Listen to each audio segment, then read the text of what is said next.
Hey out there, hope you're all well. Today I want to do a video on Wirestock. I've been meaning to do it for a little while now and I just haven't got around to it. Been pretty busy. But before I get into it, just wanted to highlight the fact that I'm putting my referral link in the bottom in the description. So if you haven't joined up, but you're thinking about it, then I would love if you would join up through my subscription link. Probably not going to get rich that way, but just don't use Jared Poland's. Use a small microstock creator for that link. If you don't use mine, use someone else that's doing these microstock type videos. Anyway, so let's just jump right into it. So this video is going to be 3 parts essentially. First, I'm going to provide a quick overview of Wirestock because I think it's a pretty simple site and there's some other videos out there. So I'm not going to spend too much time on that. The second part is going to be, I'm going to provide a couple of comments, some knowledge on things that you need to know that might not be sort of clearly obvious right off the bat, that I think will be helpful if you're going to be successful on Wirestock, or even to make that determination whether you want to participate in that site or not. The last thing I'm going to talk about is roughly how I am thinking about using Wirestock. I only uploaded 100 images as a test so that I could sort of figure it out for myself and then share that knowledge back with all of you.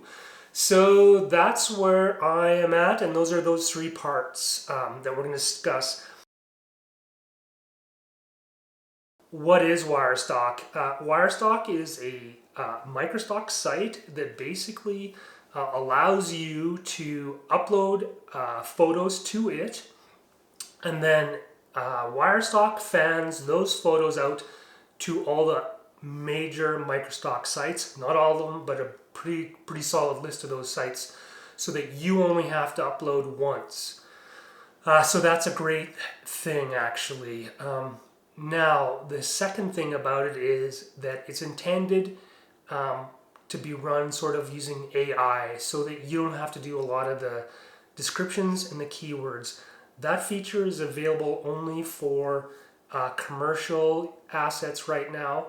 For editorial assets, you still have to plug in your descriptions and your keywords. The other thing is, this is for both video and images, so that's a great thing. You can upload once, and then you can choose specifically which of the microstock sites you want that fanned out to, both video and images again.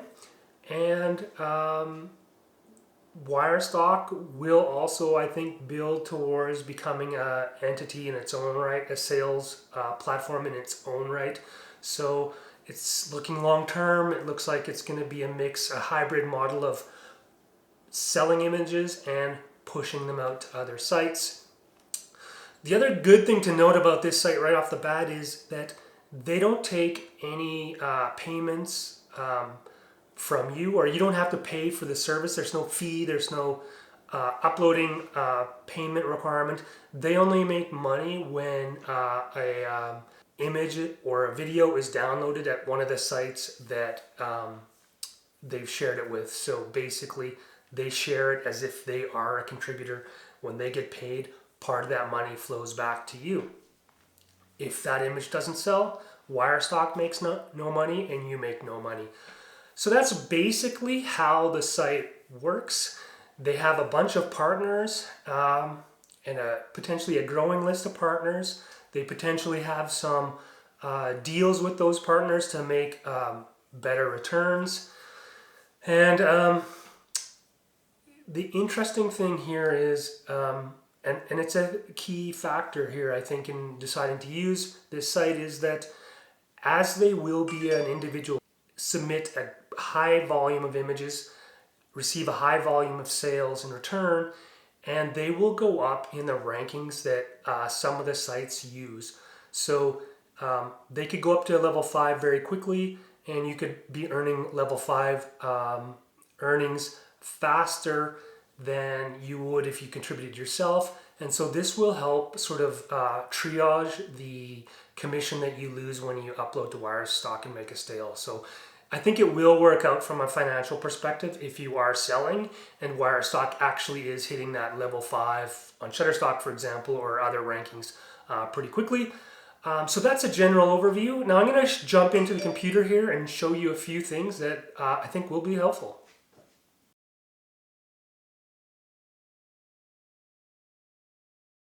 Okay, just wanted to point out one thing that's quite important.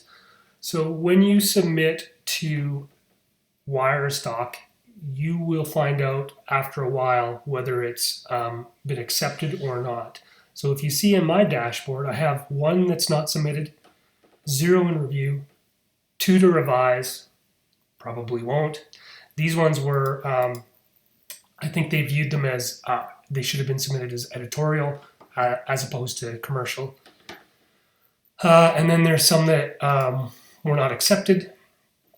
And then these are the accepted ones.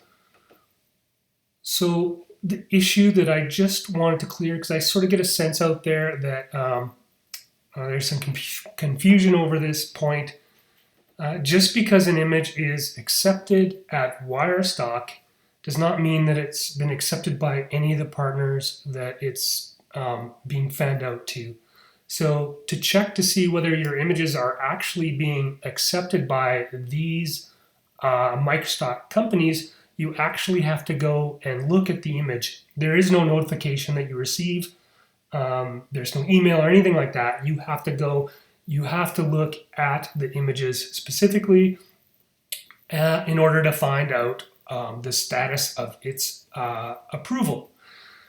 And so this is the very first image that I submitted. You'll see that it's marked as on sale at Shutterstock. You'll also note that there's nothing here for status on any of the other sites. If I look at another one, see on sale at Shutterstock. Here's one that's not accepted. So main subject out of focus. That's a common Shutterstock excuse for rejecting images even when they're actually in focus. Probably they just decided that this was too similar to this one and they did not accept it. I am not submitting to Instant Pay, so I did not submit to that for now. I don't know if that's what I want to do, but anyway, I want to show you this. There will also, I have looked at the status of other images. So this one is not accepted at Shutterstock, not accepted for again, on sale. And you can click out here and you can go to the actual asset on the Shutterstock website. Now, I did go to those other sites and I actually, because these are not changing. We get this with Shutterstock, but I think I've got some from Adobe where they've been rejected as well. I'm just trying to find one. But I went and I looked at Alamy and Dreamstime and Deposit and Pond5 to see if I could find out what their status was. And I was able to find it on, if I went back here, this is a bit easier because it's an editorial, so I know what the keywords are and the description looks like, so it's easier for me to find. And I was able to go and look, and I found this image submitted and accepted by Wirestock on the Deposit Photos website.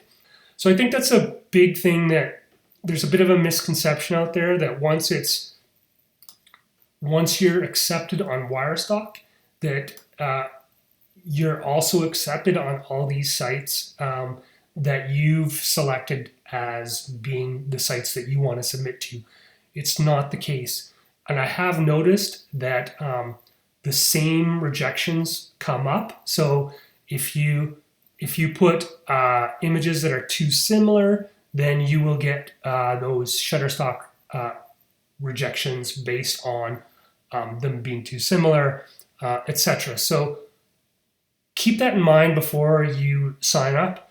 Anyway, that's the first thing that I wanted to just point out. The second thing is the keywording and descriptions for commercial images. Now, I have found that the descriptions are actually not very good, and the keywording I think is a little bit better. And I'll give you an example. Like this is in rural Canada, there's a lot of old churches in small towns that are kind of dying, and sometimes they're abandoned. Sometimes they get taken over and they become residences. And here's an example of one. I wanted to throw this up as a kind of an example to test the keywords in the description. But the description is a modern white home with a wooden fence, trees and grass against a blue sky. Now, there's definitely a fence and there's definitely trees and a blue sky.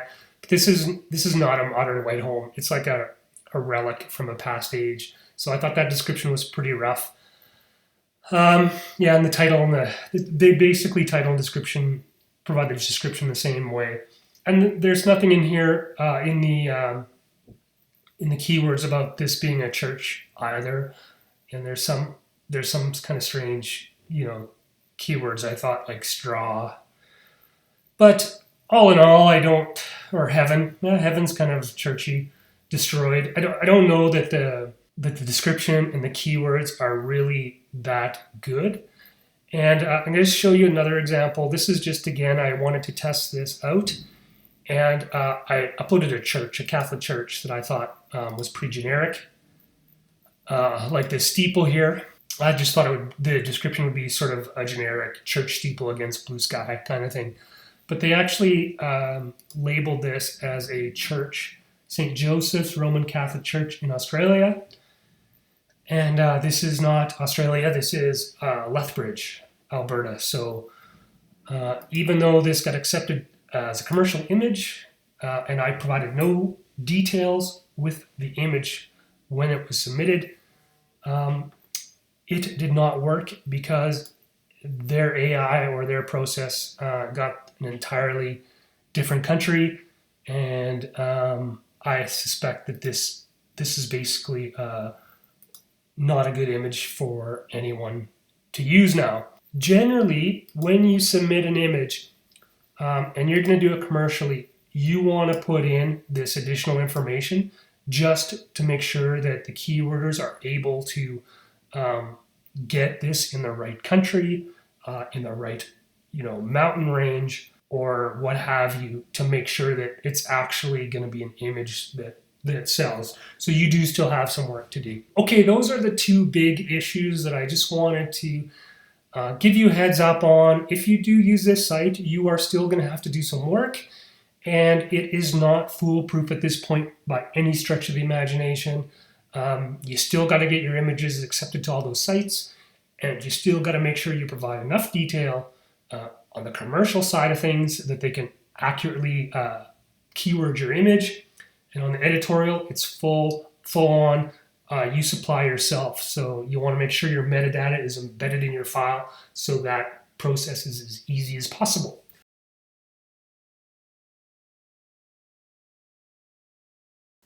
Okay, so what am I doing with Wirestock? I think the approach that I'm going to run with for a while is I am going to upload similar assets on both my microstock sites and Wirestock. So I'll keep track of which ones get funneled into microstock, and I'll have a separate folder for Wirestock. And when I export the images, I will create folders for both, and I will upload to both. Primarily commercial, but not exclusively. And I'm going to rely on the Wirestock AI as much as possible. Based on what I've noted, you have to help them a bit or it's not going to work.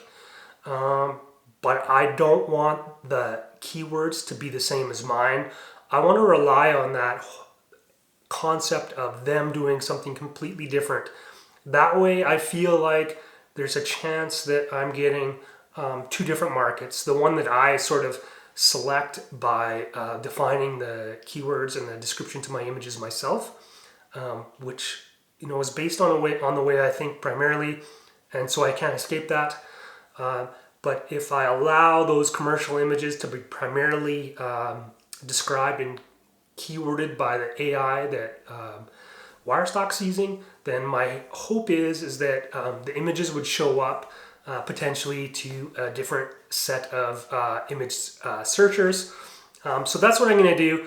So it's going to be something that I do going forward. I am not uploading any images that are sort of in my catalog now. I just don't care to. I don't care to figure out what's been uploaded to microstock because you can't add both in because your personal accounts are already, or sorry, what's already in your personal account on those sites. You can't double up. So they have to be different images. So that's the way I'm going to approach it. I'm hoping that those two mirrors of each other will generate a little bit of income and that approach will work. I don't know that it'll work at all, actually. And I don't think that the editorial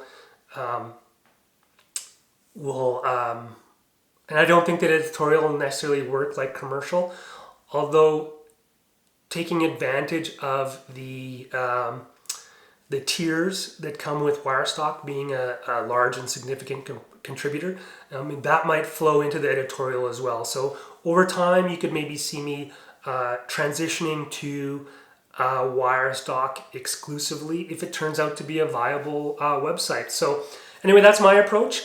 I'd love to hear your comments, hear what you guys are doing, and where you're at with your approach to Wirestock. Yeah, it's always interesting to hear because everybody's got great ideas and everybody's doing different things.